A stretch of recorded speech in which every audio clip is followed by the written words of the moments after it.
Buenas noches y bienvenidos a Líderes. En el programa de hoy está como invitado una persona que, a pesar de ser muy joven, tiene menos de 40 años de edad, ya ocupa un rol protagónico en la política nacional. El invitado de hoy, el líder invitado de hoy, es el diputado Sebastián Villarejo. Sebastián es abogado de profesión, fue hasta hace poco concejal por Asunción, concejal municipal por Asunción, y actualmente es diputado nacional y líder de la bancada del partido Patria Querida en la Cámara Baja. Con Sebastián vamos a hablar acerca de temas que son muy vigentes en nuestra agenda nacional. Luego de la presentación del programa, aquí conversamos con el diputado Sebastián Villarejo. Líderes es presentado por Samsung, Movicor, 20 años. Para Muebles Marelli. Interfisa Banco, 40 años. Gracias por ser parte de nuestra historia.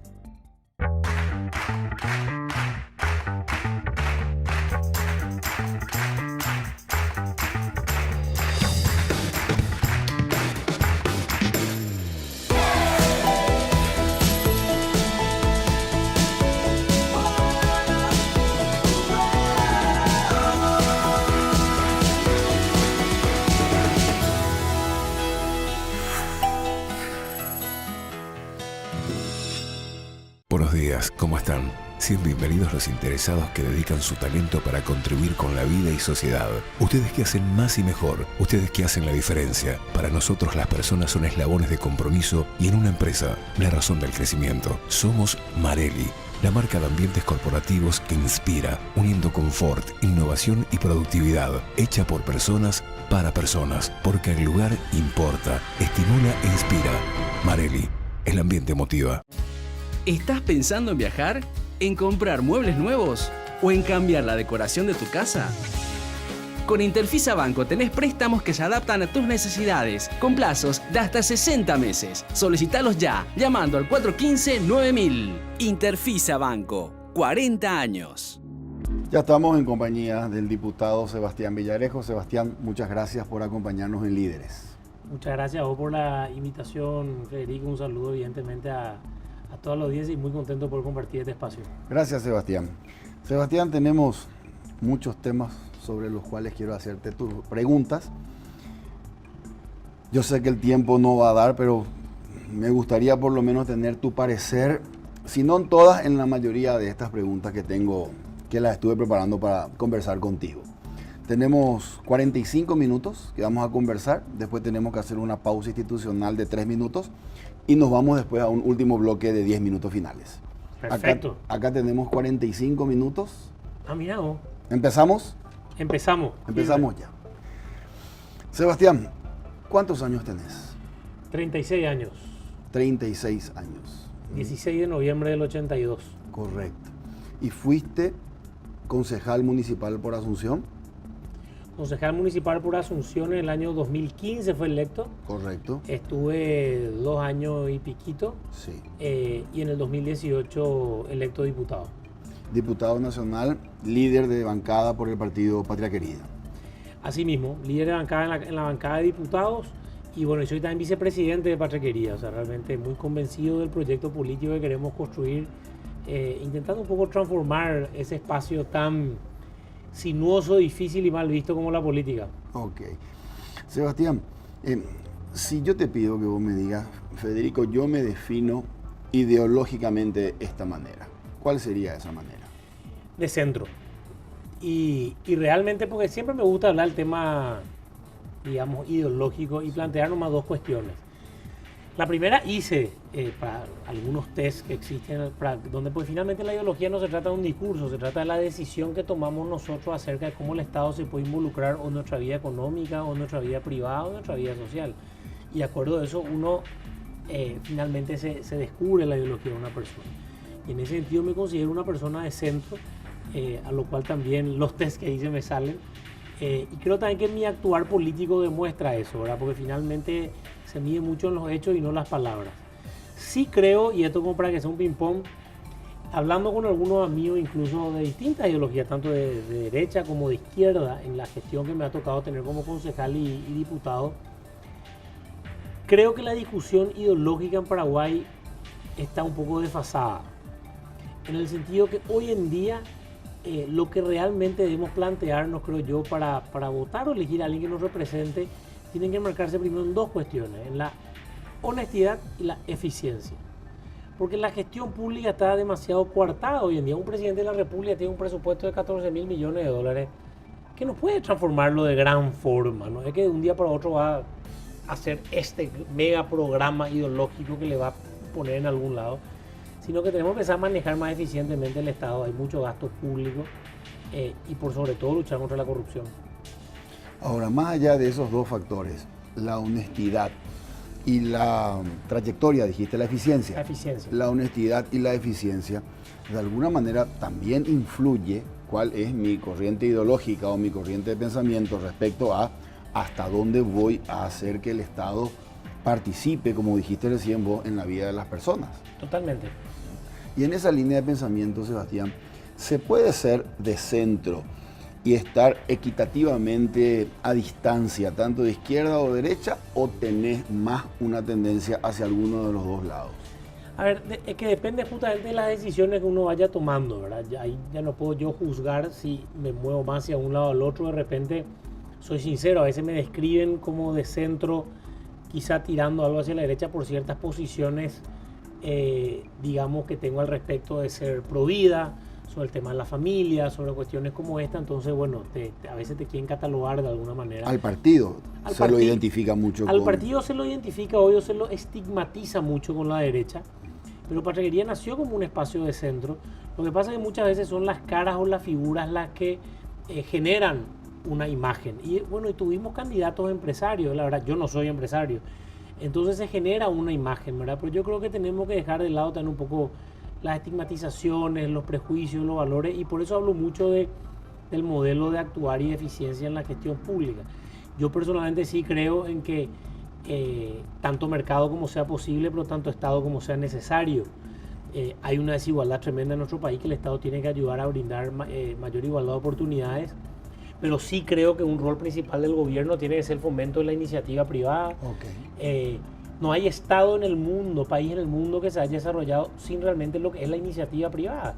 El Estado está limitado. Yo creo que tenemos que potenciar el emprendedurismo, la iniciativa, la creatividad de los paraguayos, y de esa forma vamos a construir un mejor país y vamos a tener lo suficiente para poder trabajar en las desigualdades. Ok, esa es la parte en donde decías tanto mercado como sea posible y tanto Estado como sea necesario. Como sea necesario.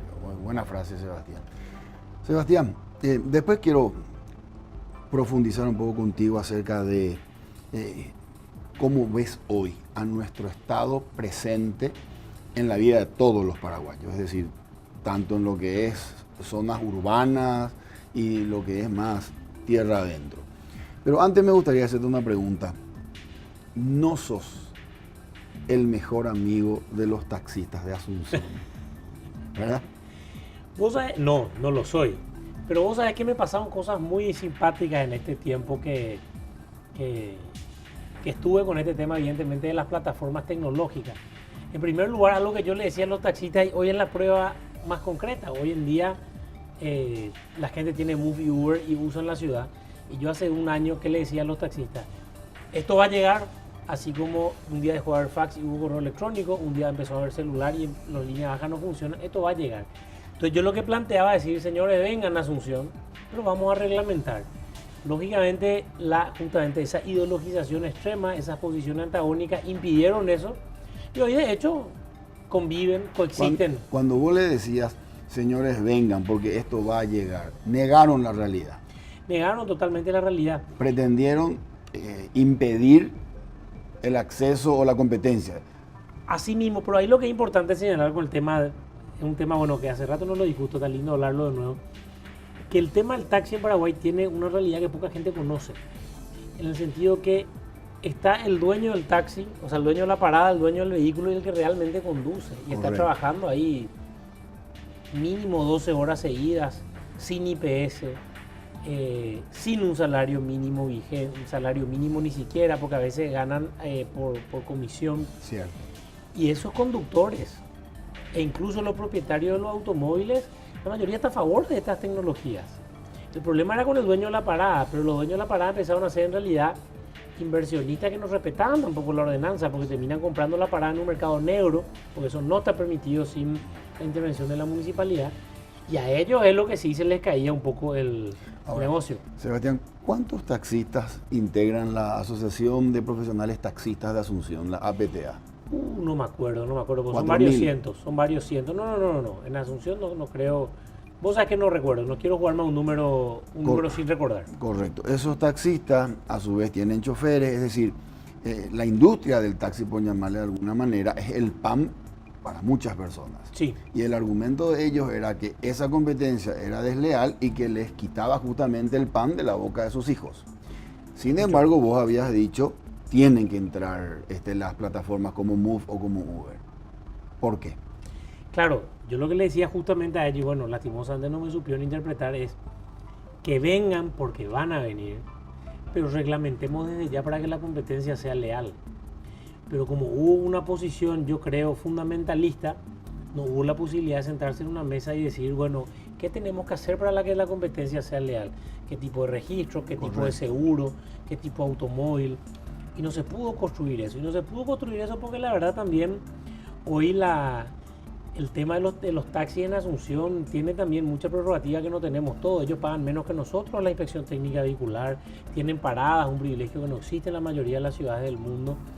Entonces eso impidió esa posibilidad. Pero finalmente lo que nosotros buscamos es decir, señores, esto va a ocurrir, construyamos un escenario donde podamos convivir.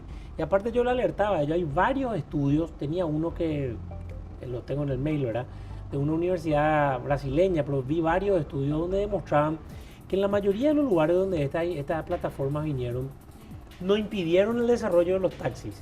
En realidad se mantuvo el mercado, es como que crean nuevos mercados, otro perfil de persona el que terminaba usando estas plataformas. Mi mamá usa taxi hasta hoy en día muchísimo, porque ella no maneja, una señora mayor.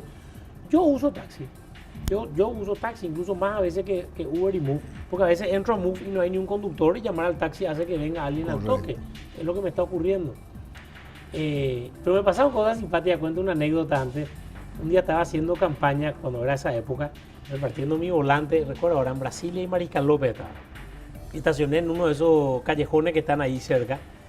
Y de repente me voy a mi auto, yendo ya para volver de la cosa, y estaba medio llovinando y estaba caminando por un empedrado y me viene un taxi y me cierra el paso.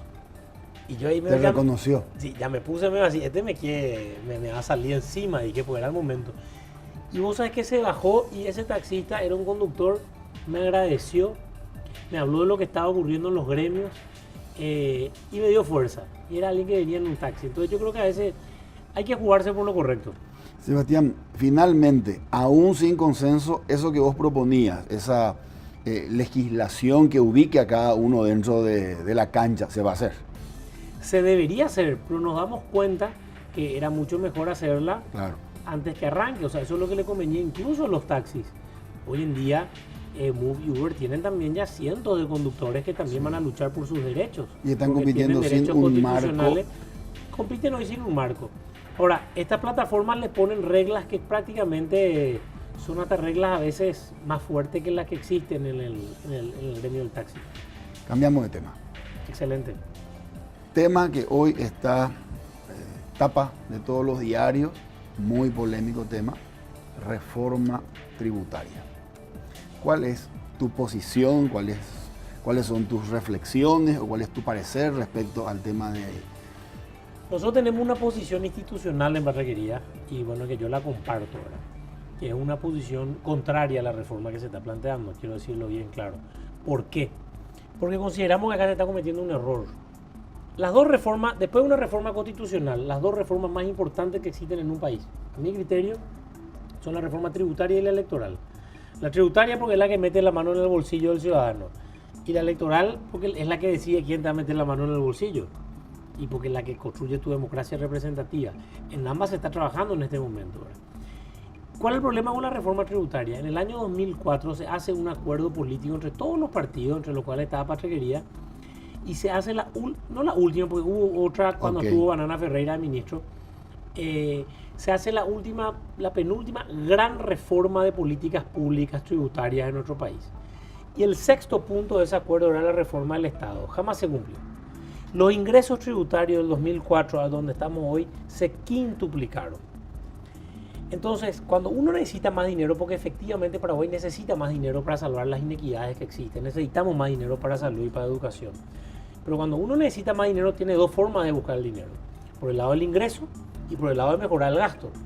Es decir, si vos en tu casa necesitas más dinero, va por un lado de cómo produzco más, pero también te sentás y decís, che, cómo me aprieto el cinturón y empiezo a gastar menos y no dilapido el dinero. ¿Qué sentimos nosotros en Patriquería? Puede ser necesaria una reforma tributaria, no decimos que no. Puede ser que haya que cambiar algunos tributos y quizás podamos sentarnos a hablar de varios, como el del tabaco y otros que pueden tener que subir. Pero estamos desenfocados en el tema. Hoy el tema principal, lo que estamos viendo nosotros, ¿qué es? Acá hay un problema serio de un Estado ineficiente que gasta mal. Un Estado ineficiente, perdón por el término, pero se dedica a joderle al ciudadano, a trancarle en su emprendimiento, a no empujar que el Paraguay crezca. Un Estado donde vemos niñeras de oro, hospitales de oro como teníamos en la Cámara de Diputados y la semana pasada pudimos trabajar este tema. Escándalo como lo que vemos en la administración pública y en el gasto público. Y no hay ni una decisión concreta del gobierno en mejorar el gasto público. Entonces lo que nosotros decimos, mejoremos primero el gasto público. Lógico, yo no quiero ser iluso, el gasto público no va a mejorar de un día para otro. Pero si vamos a votar una reforma tributaria, votémonos por lo menos el mismo día algunas leyes necesarias, algún mejoramiento de la ley de responsabilidad fiscal que tranque las ampliaciones totalmente politiqueras que tenemos durante todos los años, las ampliaciones presupuestarias. Una ley que trabaje la ley del funcionario público. Hemos presentado otro proyecto de ley, entonces no estoy hablando de un divague. Estos proyectos están presentados por Patriquería, donde armonicemos la legislación del funcionario público con la legislación laboral privada. Una estabilidad de 2 años contra una de 10 no es justa, ¿verdad? O sea, hay que tomar decisiones difíciles. Entonces, a la clase política, como se dice, toma decisiones fuertes en la reforma tributaria, pero es lógico, porque van a afectar el bolsillo del ciudadano. Pero no nos animamos a tomar decisiones fuertes a las que va a afectar a los políticos. Entonces nosotros decimos, ¿y cuál es prueba de eso? La Comisión de Reforma Tributaria se juntó más de 30 veces, pero la reforma del gasto público se juntó ni 4 veces. Ni 4. Entonces ahí hay una voluntad que no está expresada. Entonces nosotros decimos, tomemos decisiones serias, fuertes de voluntad política, que demuestren voluntad política sobre el gasto público y sobre la lucha contra la evasión, porque acá hay una evasión tremenda, y que eso venga acompañado con decisiones tributarias. Ahora, te entiendo, Sebastián, y por supuesto que no hay paraguayo que no opine como vos. Se despilfarra un altísimo porcentaje de lo que gasta el Estado. Estamos de acuerdo. Ahora, me gustaría saber tu opinión respecto a lo que sostienen algunos economistas. Algunos economistas dicen que es cierto que hay que lograr mayor eficientización del Estado, que hay que disminuir el despilfarro del dinero público, pero que la capacidad de generar ingresos o presión tributaria que tiene el país es tan baja, la más baja de América Latina. Lo que recaudamos representa el 10% de lo que produce nuestra economía o PIB.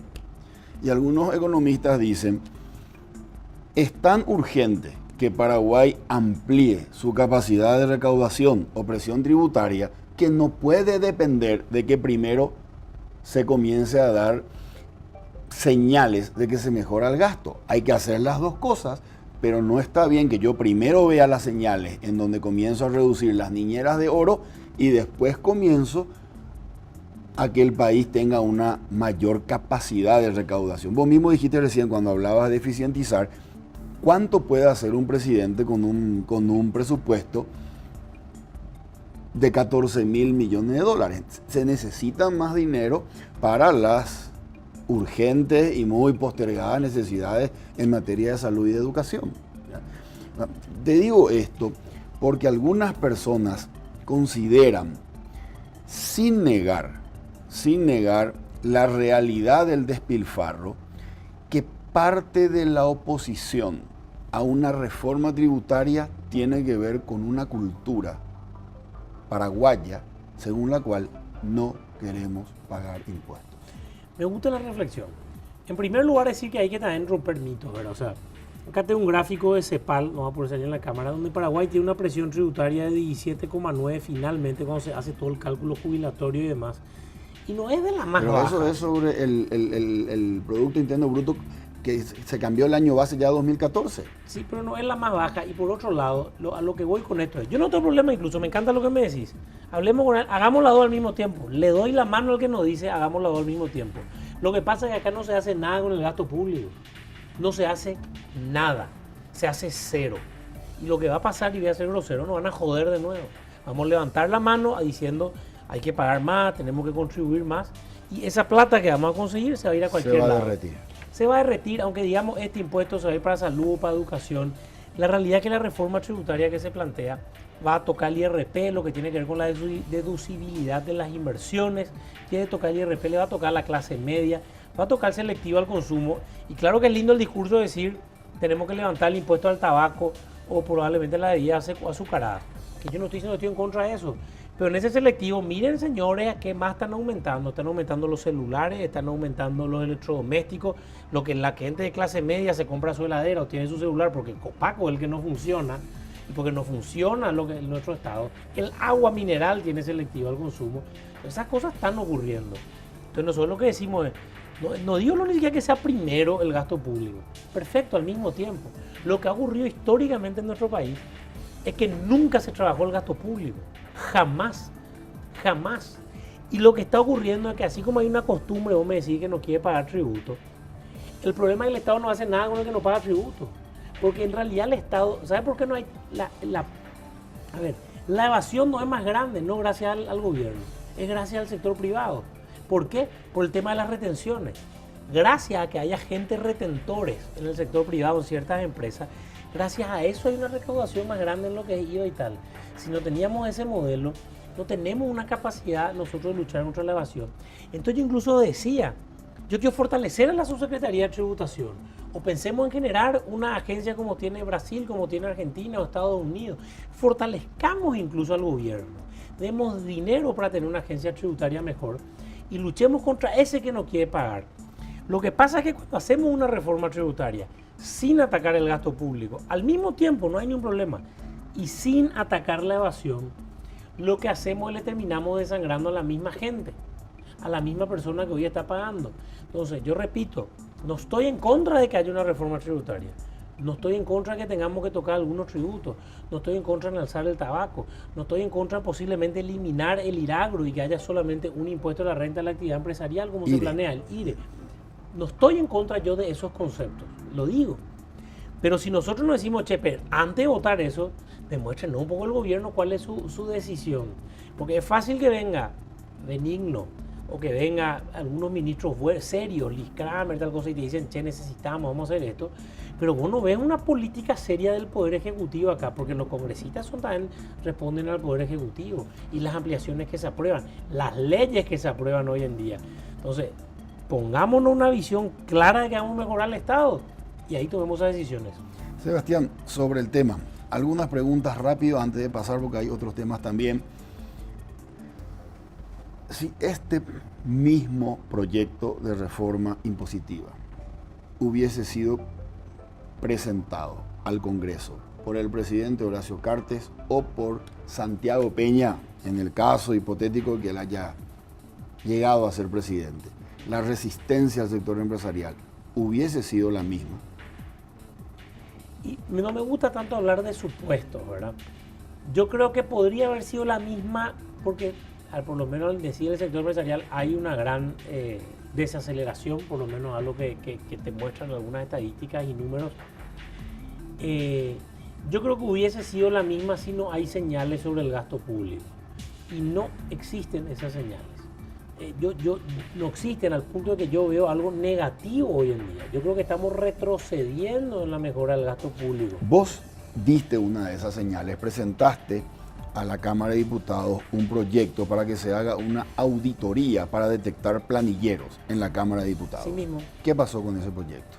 Lo hemos presentado gracias a eso, no a ese proyecto, pero por lo menos este tema del mini hospital que tenía la Cámara de Diputados ahora se derivó al Ministerio de Salud y ya hemos aprobado que se inicie una auditoría interna y también se aprobó que se haga una auditoría externa. Lógicamente las mayorías a veces no acompañan y esto nos lleva la velocidad que nos gustaría, evidentemente. Somos minoría, somos 3 de 80, aunque esta idea la hemos trabajado con más diputados, importante decir, una multibancada, donde hay incluso gente de partidos tradicionales. Pero bueno, al final uno depende de las mayorías en los colegiados. Pero y esa mayoría, cuando vos presentás un proyecto como este, o cuando vos presentás un proyecto que tiene que ver con actualizar o reformar la ley de la función pública, ¿cómo toma esa mayoría que está constituida por políticos de profesión? A ver, es simpático cómo se mueven los colegiados. Nadie lo toma mal en sentido personal, pero no son aprobados los grandes cambios. Porque final, a ver, hemos tocado 7 más 6, 13 intervenciones a municipalidades y tocamos 5 este miércoles. De las 13 que hemos tocado hasta ahora, yo te puedo asegurar que por lo menos 10 que me tocó estudiar y conocer, porque de repente justamente armamos toda una crítica a lo que pasó la semana pasada, porque de golpe se tocaron en vez de esperar el tiempo suficiente. Se merecían sobradamente las intervenciones de los intendentes. Solamente se aprobó uno, que fue el tema Ciudad del Este con toda la presión ciudadana. Entonces vos ves señales sobre la decisión del gasto público, pues te vienen denuncias de intendentes que están usando dinero de Fonacid en otra cosa, que no arreglan las escuelas, que no dan merienda escolar. Esas son las denuncias que vienen. Y a esos intendentes se los salva. ¿Y los salva quiénes? Congresistas que responden al partido de gobierno. Entonces, ¿bajo qué punto de vista yo puedo decir, voy a creer que acá hay una mejora en el gasto público cuando la voluntad política termina siendo salvar a este tipo de personas, ¿verdad? Entonces, ahí es donde digo, frenemos la cancha, porque si no le vamos a dar más carne al lobo. Está bien. Ahora, ¿me aceptás que tratemos una situación hipotética? Sos presidente de la República.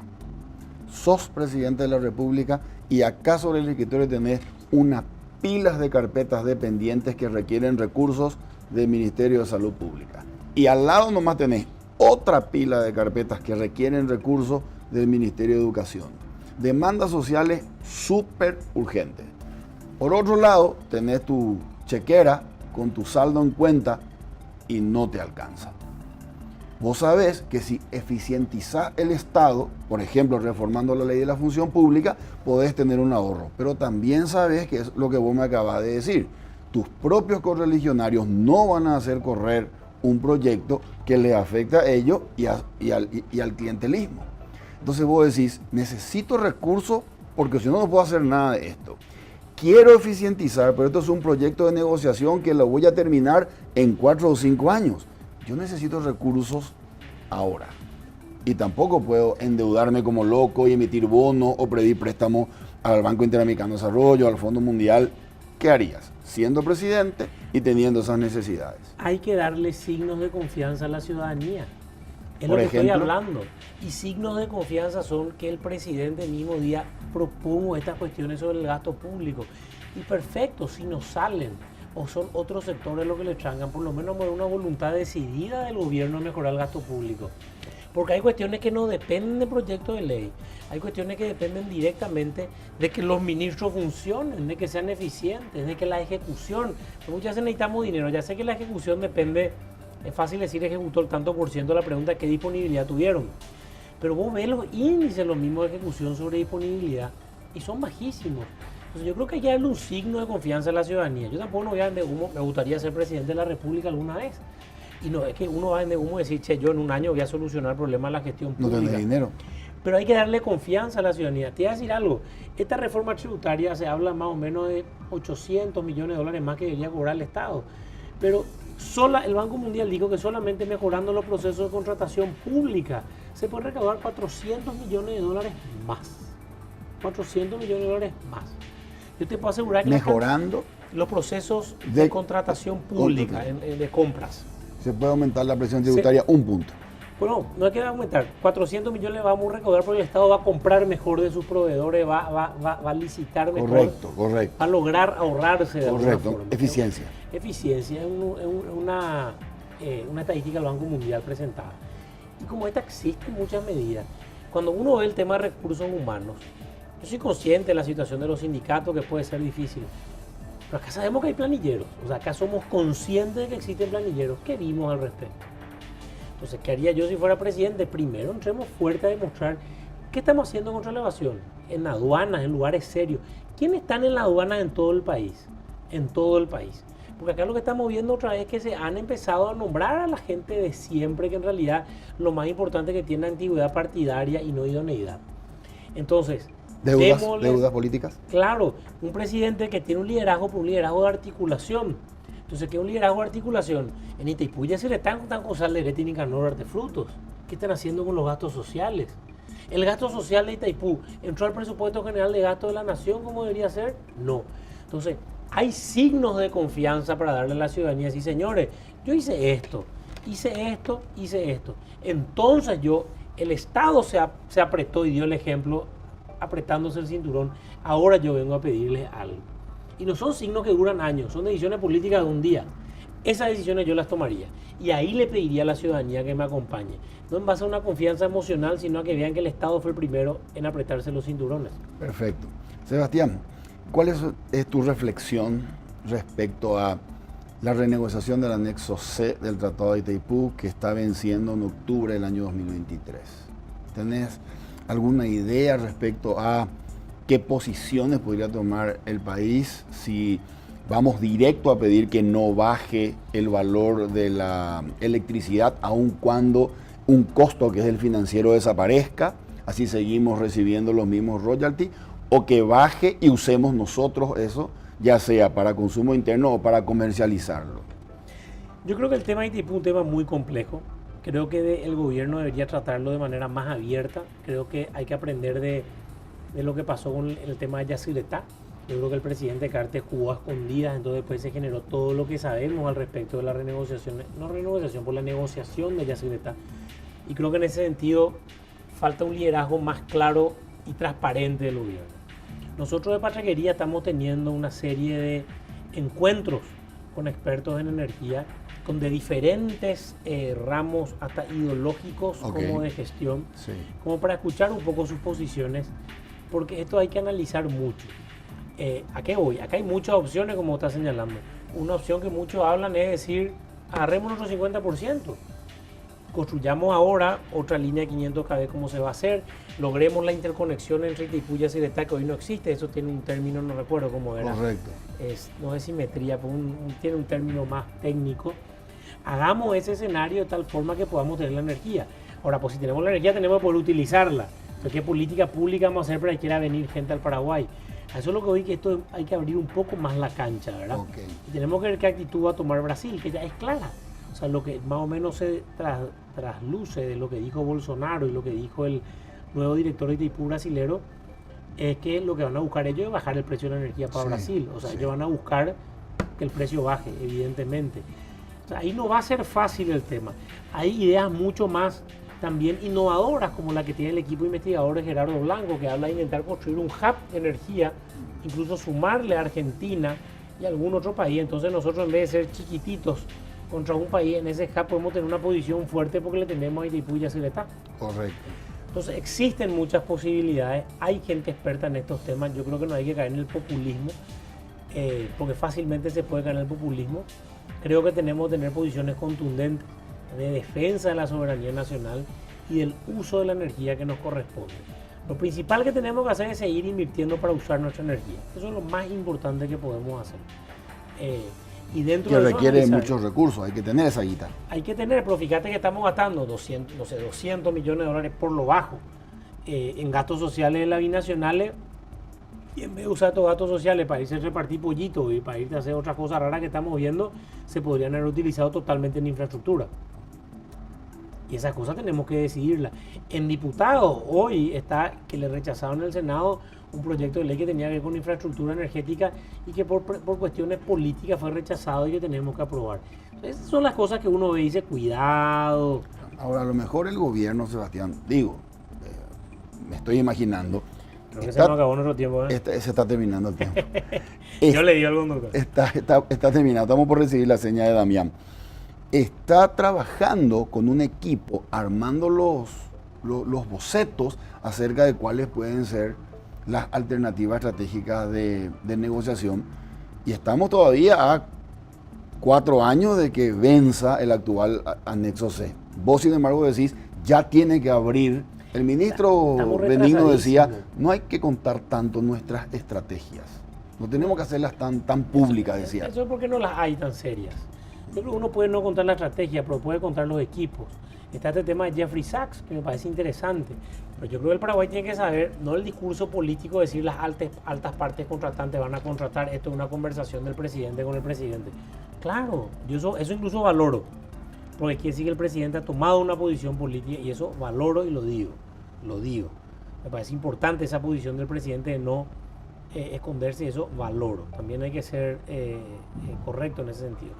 Pero nosotros deberíamos saber, este es el grupo de 10 ingenieros, o no solo ingenieros, el grupo de economistas, ingenieros y abogados que van a asesorar en este tema internacional del presidente. No lo sabemos. Y es tarde, estamos llegando tarde, porque conforme al tratado, por ejemplo, si nosotros queremos recibir más energía de la que queremos, tenemos que avisar con un tiempo de antelación también. No es que de un día para otro eso se le avisa porque está previsto, porque en Brasil dan uso a esa energía. Entonces en el tratado hay que decir, che, yo ya quiero usar el 40% dentro de tanto tiempo. Hay que avisar. Esas son decisiones que hay que empezar a tomar desde ahora. Y no se la están tomando. Correcto. Sebastián, Cámara de Diputados. Hace máximo 15 días o menos, hubieron 2 aprobaciones polémicas. Una tiene que ver con los médicos y la otra tiene que ver con el diésel o imposición acerca de mezcla con biodiesel. Empecemos con el tema de los médicos. ¿Qué aprobaron? Y tengo entendido que fue por unanimidad. Bajaron de 65 a 55 los años a partir de los cuales se pueden jubilar. El proyecto de ley inicial, después hubo una modificación que ya no pudimos frenar de alguna forma. El concepto final en realidad es un poco una cuestión de justicia también, porque en realidad es 30-60. Lo que pasa es que hay un inciso A que para adelantar. Para adelantar en un porcentaje en lo que es 55. Con 25. Exacto, para adelantar. Pero, y yo puedo jubilarme con 25 años por 55 años y tengo el 90% de mi jubilación que puedo cobrar. El 90% del promedio de mis últimos salarios. Exacto. Yo que creo, y ahí hablar de patriaguería como algo general y una posición personal. Uno, lo de 30-60, yo incluso hablé, nosotros estábamos de acuerdo con el tema de 30-60 porque no parecía justo, porque hoy estaba, la ley que tenían los médicos era altamente, digamos, perjudicial porque el médico de alguna forma empieza a trabajar mucho más tarde. Es una realidad, puede hacer la residencia, el promedio de ingreso está por los 30 y pico años recién en la función pública, en la mayoría, según los números nos mostraron, o sea, culminado todo lo que tienen que hacer. Y en la caja que está deficitaria, está principalmente deficitaria por el tema de los militares y los policías, principalmente. A nivel funcionario público, no, esto no es deficitaria en sí. ¿Nosotros qué creemos? Muy importante señalar. Eso es lo que ocurrió, para responder la pregunta. Sí. ¿Qué ocurrió? Se intentó hacer un cierto tipo de justicia con los médicos, porque ellos estaban hasta este momento con una jubilación diferente y superior. Sí creo que ese inciso 25-55 no es correcto y posiblemente el presidente lo vete y yo creo que hay que aceptar ese veto, lo digo tranquilamente. Y que se mantenga 30-60. Pero 30-60 yo creo que es correcto, lo digo bien luego. Yo creo que es correcto 30-60, pues finalmente hay que tener 30 años de aporte. Pero nosotros en Patriaguería lo que estamos trabajando en realidad es una gran reforma previsional. Acá hay que unificar este tema y hay que trabajar en una caja porque si no vamos a caer en un problema serio en nuestro país como está pasando en Uruguay. Porque el bono demográfico que tenemos va a generar que después vamos a tener un bono geriátrico y en realidad vamos a tener muy poca fuerza productiva para sostener a una gran cantidad de jubilados. Y esa era justamente la crítica del 25-60. Claro, pero lo que pasa es que con el escenario que sabemos que allá es lo que está mal, aceptamos también inequidades y damos cosas injustas como la que yo sin problema digo con el tema de los militares y policías. E incluso, y digo algo que no le va a gustar a la gente que me escuche y me puede hacer perder votos, un problema serio también ahí con el tema de la jubilación de los maestros. Hay maestros que se jubilan a los 43, 44 años de edad. Porque de acuerdo a la cantidad de turnos que tienen, hijos, tal cosa, tienen una situación que a los 43, 44 años ya están jubilados. Pero nosotros al ver eso no podemos tampoco permitir situaciones de injusticia con algunos como está ocurriendo con los médicos. Ahora, nosotros ¿qué consideramos? Hay que hacer una gran reforma previsional, esto hay que ordenar. El promedio salario no puede ser 36 meses, eso hay que subir posiblemente a 5 años o más. Posiblemente a 5 años o más, esa es la posición de Patriquería. Hay que hacer una gran reforma para todos, porque si no lo que va a pasar es que vamos a terminar quebrando. Correcto, y justamente eso era lo que leían los medios, ¿verdad? Que si nosotros vamos con privilegio y gente que 55 años, una edad todavía muy productiva, y ya estamos pagando jubilaciones, que hoy no tenga déficit esa caja no significa que no vaya a tener el día de mañana. El otro tema, se aprobó un proyecto de ley según el cual todos los tipos de diésel tienen que tener una mezcla de hasta 12% de biodiesel. Eso se aprobó en Cámara de Diputados. ¿Cuál es tu opinión al respecto? Nosotros votamos en contra. Sí, lo digo claramente. Nosotros votamos en contra porque esa ley... voy a señalar dos cosas rápidas, ¿verdad? Uno, la ley tenía defectos que para nosotros eran insostenibles, ¿verdad? Por ejemplo, tiene una definición de lo que es biodiesel y define solamente como un tipo de etanol, por decir de alguna otra forma. Sí. Cuando vos lees cualquier definición, ahí mismo en la sesión yo dije, miren, hasta Wikipedia dice, tú le dije. O sea, es una definición mucho más genérica, está muy dirigida. Yo le pedí incluso, vamos a probar con modificaciones y que ya hay otros tipos de diésel hecho de combustible renovable, algo así era mi palabra. No fue aceptada a botazo. Segundo lugar, genera un cierto tipo de dirigismo de Estado porque establece precios, establece cuotas de participación. Es una ley que lo que es, no digo simpático, irónico, y uso esta ley de ejemplo a la respuesta de la reforma tributaria. Esta es una ley que debería responder a un proyecto de política pública. O sea, una política pública que habla entonces del fomento del biodiesel porque el Estado va a fomentar esto y construir cosas. El Ministerio de Industria y Comercio vino y habló en contra de esta ley. Petropar habló en contra de esta ley diciendo que era inviable. El sector privado habló en contra de esta ley, no lo del sector privado. La Cámara de Biodiesel, no digo que la CADAN que también habló en contra, pues son autos. Claro. No, la Cámara de Biodiesel, lo que hoy en Paraguay producen biodiesel, estaban en contra de esta ley. ¿Y quién aprobaron esta ley? El partido que está de gobierno. Entonces vos decís, esto es contradictorio. Esto no tiene lógica. Y eso lo dije en el pleno. Esto no tiene lógica. Entonces, ¿con qué confianza vamos nosotros a seguir construyendo y a exigirle más y más al ciudadano cuando vemos estas situaciones donde ni siquiera estoy hablando mal de la ley? La ley puede ser buena. No quiero hablar incluso de eso, porque estoy en contra por los elementos que dije. Pero no tiene lógica una ley de promoción del biodiesel si el Poder Ejecutivo no está de acuerdo con la promoción del biodiesel. El Poder Ejecutivo es el que administra el Estado. Ese tipo de leyes en cualquier país serio vienen del Poder Ejecutivo que traza las políticas públicas y el Poder Legislativo el que acompaña y controla estas políticas públicas. Pero acá, como siempre, estamos un poco en el mundo del revés. Y vos pensás que, porque se escuchó, algunas personas opinaron que era el negocio de gente de Argentina a la que le sobró, tuvo un excedente de biodiesel y tienen que colocar. Y nos llegó la misma información, lo sabremos en poco tiempo, si esto termina siendo sancionado. La información no llegó a todos, o sea, fue incluso, estuvo en medio, ¿verdad? Estuvo en medio. Estuvo en medio, no estamos contando ni un secreto. Y es la misma información que nos llegó a todos. Sebastián, háblame de tus idas al interior. ¿Sueles irte al interior? Sí, viajo mucho realmente. ¿Sos apoderado de Patriquería? Soy apoderado general y también vicepresidente del partido. Sí. Me apasiona viajar por el interior, por decir, en estos 3 meses, no, en los 4, ya estamos en abril, desde que hubo receso parlamentario, hice como 5.000 kilómetros en el interior del Paraguay. Me parece importante, uno, conocer nuestro país y dos, construir el proyecto político que estamos queriendo construir a lo largo y ancho de la República. Nosotros queremos tener una candidatura presidencial en el 2023, queremos que Patriquería pueda liderar un proyecto político inclusivo, acompañado con otras fuerzas políticas, y vamos a hacer ese trabajo, ese esfuerzo, pero por sobre todo los recorridos se tratan de, uno, visito muchas universidades y colegios, pero hablando de la importancia de romper la indiferencia y de la protesta, pasar a la propuesta y al compromiso y a la acción. Correcto. Y en mi discurso digo, en el partido político que quieran, en el lugar que quieran, no importa, pero que los jóvenes nos involucremos, tenemos que involucrarnos en la cosa pública, no es ser políticos y ser candidatos, enterarnos de lo que pasa para así no solo votar y elegir. Y con ese mensaje de involucramiento y compromiso me dedico a recorrer el país, a conocer gente, a dormir en las casas de la gente, no es que me quedo en hoteles y nada por el estilo, buscando de esa forma intentar aportar un pequeño grano de arena en esa construcción de conciencia cívica. Correcto. Ahora, yo quiero saber cuál es la percepción que vos tenés luego de visitar lugares que seguramente nunca antes habías ido. Y quiero contarte lo siguiente. Estaba leyendo hace poco un artículo escrito por una economista de esta organización ONG que es la CADEP, Sí. que hace estudios sobre economía y sobre asuntos que tienen que ver con agenda social en el país. Ella se llama Verónica Serafini, Sí. y la conoces. Y escribió un artículo llamado Paraguay, la paradoja de un país pobre que crece. Me llamó la atención el artículo, dije, ¿hasta qué punto tenemos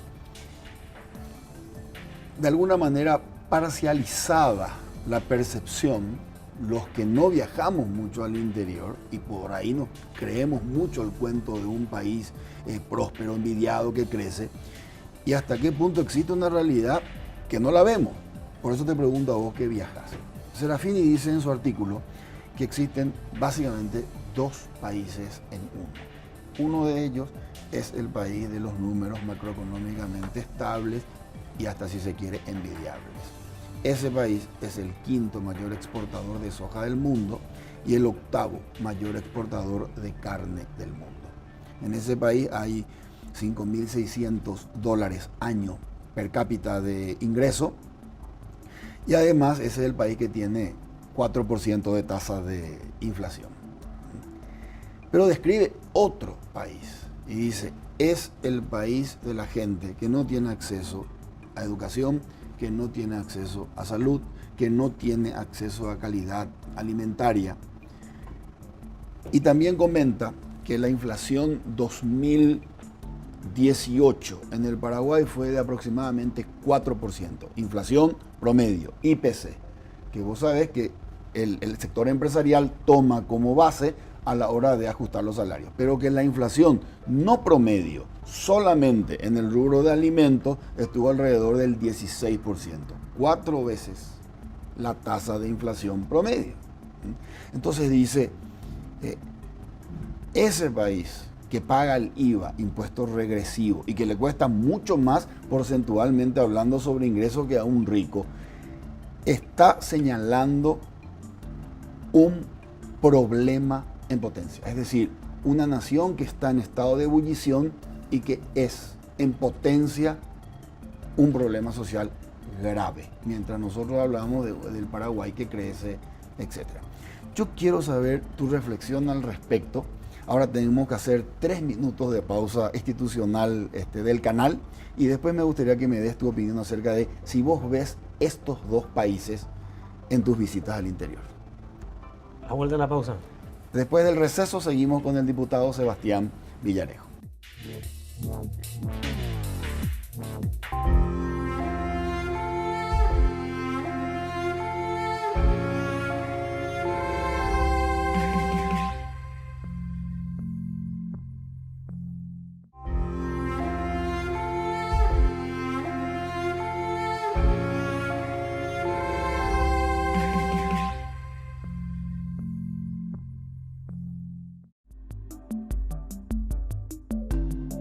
Seguimos en Líderes con el diputado Sebastián Villarejo. Sebastián, Me queda la respuesta. tenemos últimos 10 minutos. Quedó pendiente la respuesta acerca de si vos percibís esos dos países. Uno estable, creciendo, quinto mayor exportador de soja del mundo, y otro con un potencial problema a partir de la inequidad. Existe. Y yo creo que eso es lo que nos tiene que llamar a involucrarnos. Yo cuando suelo hablar, le digo, por ejemplo, cuando estoy en Asunción a la gente, y a la gente le digo, cuando estamos en un automóvil, en un semáforo, hay dos opciones: mensajear en el celular o darnos cuenta que hay un niño en la calle atrás del vidrio. O incluso si andamos en colectivo, porque así mismo pasa, estar en el celular o ver quién se sube. Cierto. No digo para dar algo, sino para ser conscientes de que ese es el país en el que estamos también.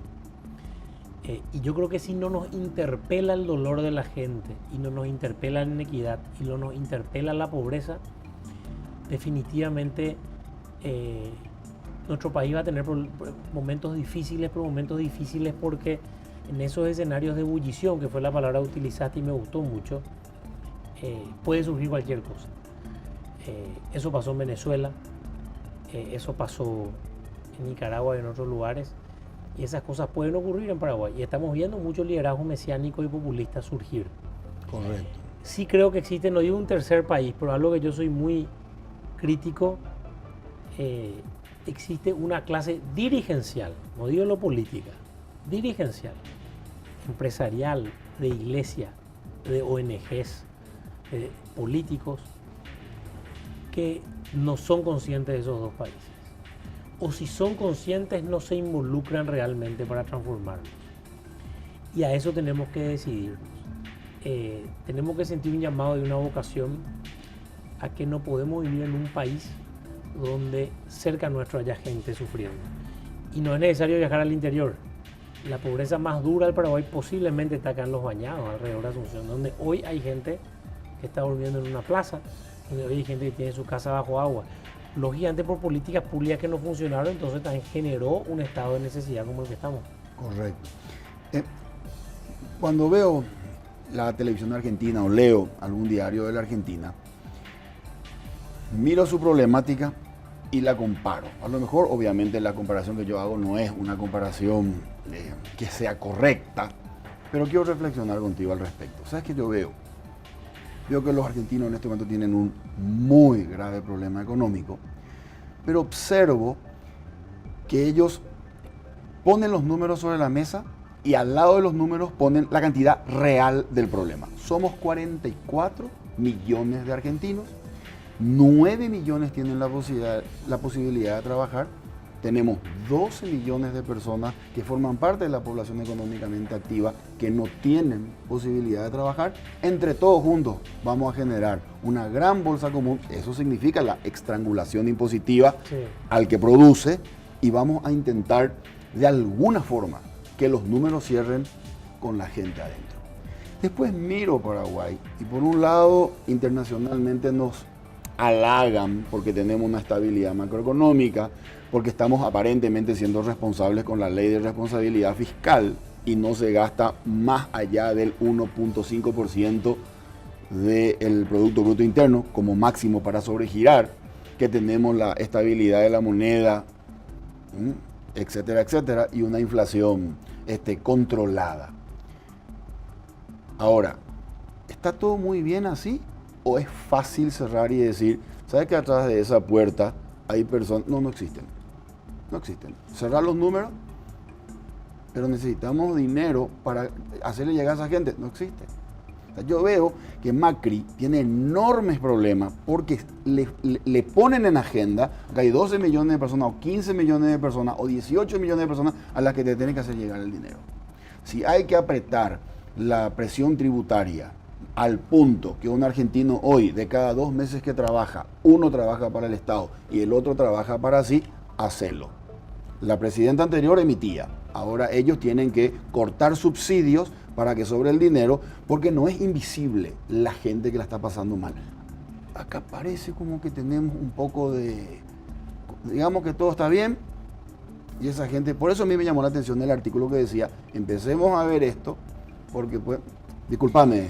Pero es el Estado el que tiene que funcionar. Es el Estado y el gobierno el que tiene que funcionar. Políticas públicas contra la pobreza. Acá, nómbrenme una política pública para el campo que haya funcionado. Ni una. La única que ha funcionado son las que han implementado cooperativas de producción. Y no solo las menonitas, sino incluso algunas paraguayas. Ni una política pública en todo este tiempo ha funcionado.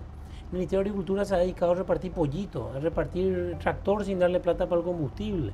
Entonces digo un ejemplo nomás porque digo de que el Paraguay está en una situación donde puede dar un salto de calidad. Sí. Y le doy todavía un voto de confianza a este gobierno. Fui muy crítico ahora, pero fui muy crítico porque veo demasiadas inconsistencias. Pero veo mucha gente valiosa en este gobierno. Lo quiero decir también, veo mucha gente valiosa a cargo de muchos ministerios. Entonces, Sebastián, ojalá den ese salto. Discúlpame que te interrumpa, pero los que están en el gobierno no fueron impuestos por orden celestial o de algún imperio que dijo, ellos le van a... Nosotros le elegimos, entonces nosotros votamos con los pies. Yo creo que definitivamente A ver, los que están en el gobierno son electos por el presidente de la República. El presidente de la República tiene que decidir si es preso de sus acuerdos electorales o no. Esa es otra, ahí no hay que sacar responsabilidades. Sí creo que la reforma electoral que se está trabajando en el Congreso en estos días puede generar algunos pasos hacia adelante en lograr que la gente se sienta más confiada en el sistema y por ende participe más. Pero evidentemente la única forma de que se transforme eso es que dejemos de votar y empecemos a elegir. Correcto, correcto. Última pregunta, a ver si llegamos con el tiempo. Son 4 últimas preguntas breves. Así tipo ping-pong. Tipo ping-pong. Parlasurianos, no elegir más. ¿Te parece bien? Que no sean elegibles y que no representen un presupuesto. Me parece bien que hay que replantear el gasto de los parlasurianos. Y una opción puede ser que no sean elegibles. A mí no me preocupa que sean electos, me preocupa el gasto. Puedo poder elegir la 18, pero no tener un presupuesto de 26 millones de dólares. O sea, yo creo que ahí está el problema. Porque Paraguay, este es un tema polémico, pero hay que decirlo. Paraguay es un país que no tiene salida y nosotros necesitamos de organismos multilaterales. Correcto. Pero estoy en contra y en este caso yo estaba apoyando la de que nos cueste reestructuración. lo que nos cuesta. Claro, firme contra eso. Perfecto. Siguiente tema. ¿Te candidatarías a intendente de Asunción? Veo difícil. Lo niego que podría ser una posibilidad, pero en realidad nosotros seguimos en Patraquería con la vocación de invitar a más gente en la política. Yo estoy en la Cámara de Diputados y estamos buscando candidatos, o sea, tenemos varias ideas. Y lo que buscaremos es que más gente se comprometa. Tenemos que empezar a darnos cuenta que no tenemos que ser siempre los mismos, sino invitar gente a sumarse. Esa es la forma en que vamos a construir. Correcto. Y si no es intendente, puede ser presidente también alguna vez. Sebastián, ¿qué libro estás leyendo? Tengo ahora un problema serio. Tengo como 3 o 4 libros en la mesa, entonces estoy en una Recomendanos uno. a ver, de recomendar, no uno que esté leyendo, para hablar de 2 libros que me gustaron siempre mucho. Uno se llama El hombre en búsqueda del sentido, de Viktor Frankl, que habla de su experiencia antes, durante y después de Auschwitz. Muy interesante su concepción de la libertad humana. Y después un libro más tranquilo, La sociedad de la nieve, que es la experiencia de los rugbyistas uruguayos. Pero ese libro lo que tiene interesante es que es el único libro que escriben todos, no es que escribe uno solo. Está como el pequeño relato de cada uno de los sobrevivientes. Entonces es muy interesante ver la naturaleza humana y cómo cada uno vivió una experiencia tan traumática y que le pudo proyectar para adelante. Excelente. Sebastián, muchas gracias. Me quedaron algunas preguntas en el tintero, pero esto es bueno porque significa que te tengo que comprometer para que nos vuelvas a visitar en Líderes en otra ocasión. Cuando quiera de nuevo, y más que gracias a vos, Ferrio, por la invitación. Gracias, Sebastián. Gracias a vos. Esto fue Líderes por Canal Pro. Muchas gracias. Líderes fue presentado por Samsung, Movicor, 20 años, para Muebles Marelli, Interfisa Banco, 40 años. Gracias por ser parte de nuestra historia.